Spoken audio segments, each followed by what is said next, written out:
Hello everyone, welcome back to my channel. This is Rishabh and I am going to read and only read for you all guys almost all the chapters of 9th ICSE. So let's begin.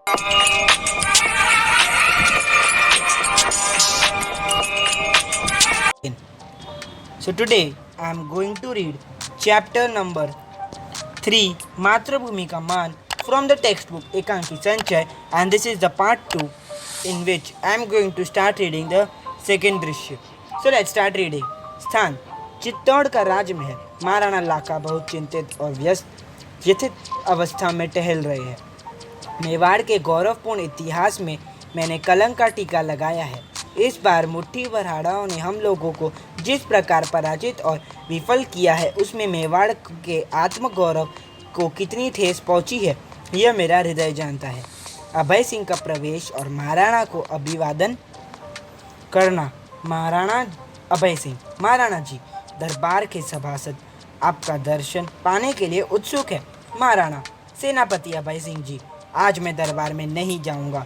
आप जानते हैं कि जब से हमें नीमरा के मैदान में बूंदी के राव हेमू से पराजित होकर भागना पड़ा है, मेरी आत्मा मुझे धिक्कार रही है.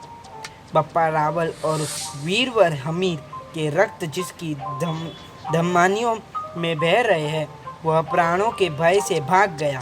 यह कितना कलंक की बात है. अभय सिंह. किंतु जरा सी बात के लिए आप इतने शोक क्यों करते हैं. हाड़ाओं के ने रात के समय अचानक हमारे शिविर पर आक्रमण कर दिया. अकस्मात धावों से घबराकर हमारे सैनिक भाग खड़े हुए.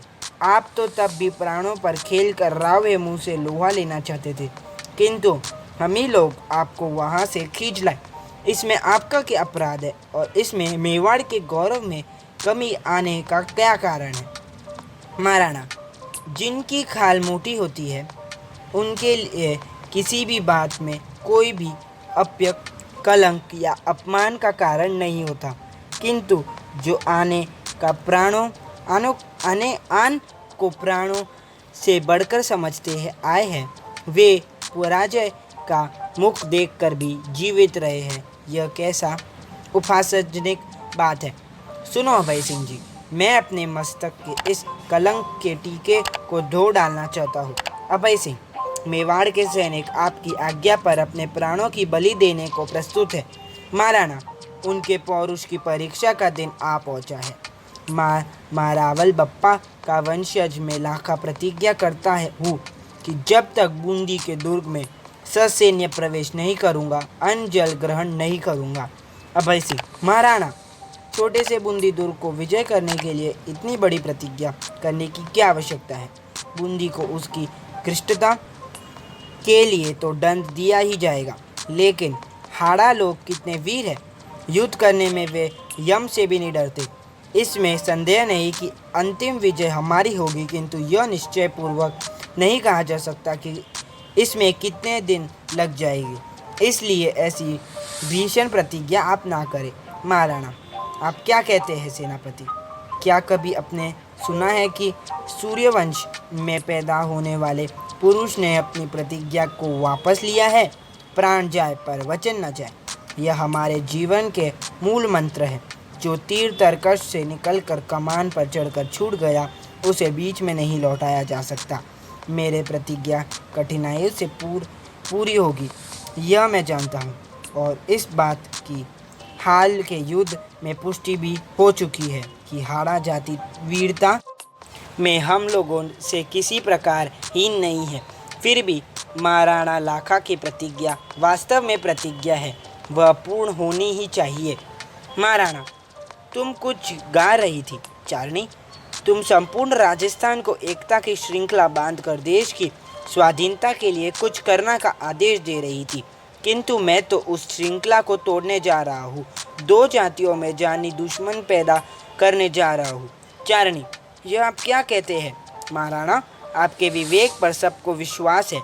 मैं आपसे निवेदन करने आई हूँ कि यद्यपि समय के फेर से आप हाड़ा शक्ति और साधनों में मेवाड़ के उन्नत राज्य से छोटा है, फिर भी वे वीर है. मेवाड़ को उसकी विपत्ति के दिनों में सहायता देते रहे हैं.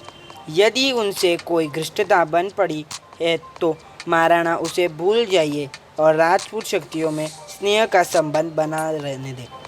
महाराणा चारनी, तुम बहुत देर से आई। अभय सिंह, चारनी, महाराणा ने प्रतिज्ञा की है कि जब तक वे बूंदी के गढ़ को जीत न ले अन्न जल ग्रहण नहीं करेंगे।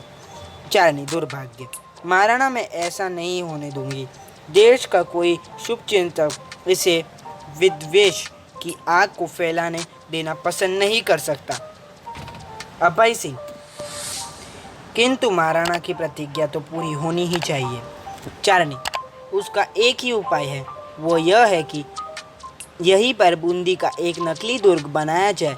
महाराणा उसको विध्वंस करके अपनी प्रतिज्ञा पूरी कर ले। महाराणा, क्या आपके मेरे प्रस्ताव स्वीकार है? अच्छा, अभी तो मैं नकली दुर्ग बनाकर उसका विध्वंस करके अपना व्रत का पालन करूंगा, किंतु हाड़ाओं को उनकी उद्दंडता का दंड दिया बिना मेरा मन को संतुष्ट न होगा। सेनापति नकली दुर्ग बनवाने का प्रबंध करें। So that's it for today, guys. We'll read the third Drishya in my next part, which is the part 3. Thank you so much for watching. Don't forget to subscribe and like and share my channel. Thanks for watching.